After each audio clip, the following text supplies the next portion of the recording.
Hi everyone, welcome to Measures of Central Tendency Unit 2. Today I'll be discussing about mode, the third type of measures of central tendency. Mode is the number that occurred the maximum often in your data set or the number which is repeating maximum number of time. Why do we need to use mode? Let's see. The first thing is mode is easily located by observation. In the left side graph, if you can see here, the highest peak where it is touching the value in the x-axis, that is my mode. Wherever the highest frequency, if we talk about frequency distribution or histogram, if we draw, from there we can see easily which is my mode. In my next video, I'll be discussing about the histogram and how to locate mode from there. Mode is also not affected by the extreme values. In my earlier videos, I have discussed about what do you mean by extreme values. Extreme values are the value, probably the lower side, very low value or very high value, which is not matching with maximum number of values in the data set.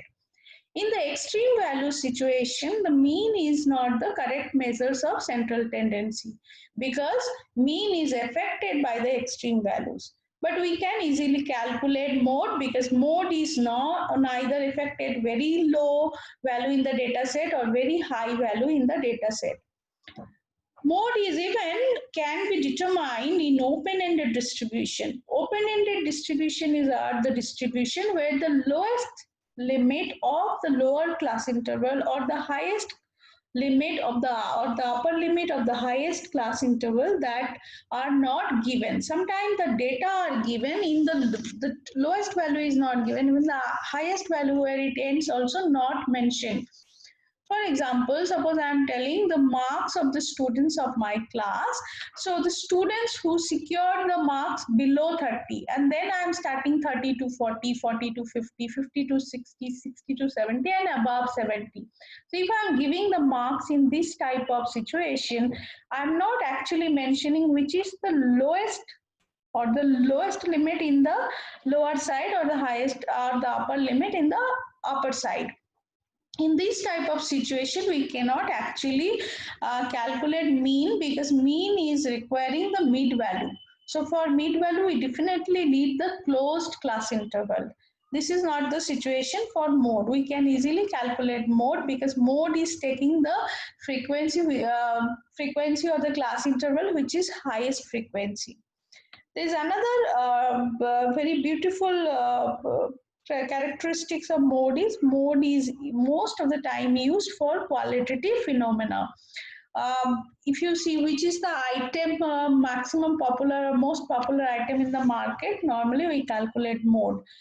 For example, for qualitative phenomena, like I want to know who is the most engaged students in my class, I will probably take the mode in sense the student who is maximum number of times he is answering my questions, or he is most regular, or he is most attentive. So taking all that thing which is happening maximum number of time, that particular thing will give you an idea about the mode. So now we will calculate mode for three types of data set. One is individual observation, one is single series or ungrouped frequency distribution, and one is grouped frequency distribution. As I mentioned in my earlier video, for mean, median, mode, there are three types of data set probably will be given. Single observations or individual observations where some numbers will be given and you have to locate. There is a second type which is called ungrouped frequency distribution or discrete series, where the first column will give you all the values and second column will give the frequency, and there is something called group frequency distribution. So let's see more for these three type of cases. The first one is individual observation.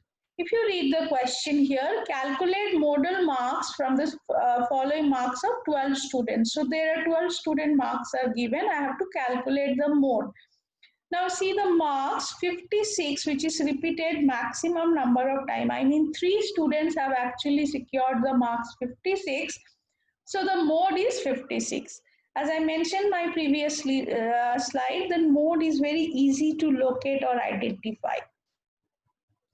The second type of data set is discrete series or ungrouped frequency distribution, where the x-axis, if you see x-axis, some values will be given or x will be given, and y, the next one will be, next column will be given all the frequencies. So let's see this example. Size of shoes in a particular retail store, it's given, and the number of pairs are sold that are given, which is nothing but the frequency. I have to calculate the mode.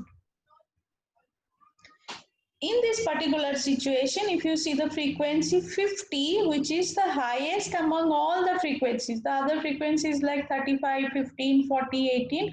So corresponding value of x is 8, which is the mode. So mode is 8, as highest frequency is 50. Therefore, you can see there is no calculation required here. And from here, we can interpret actually in that particular retail store, the most common shoe size which is sold is 8. This is a use of mode.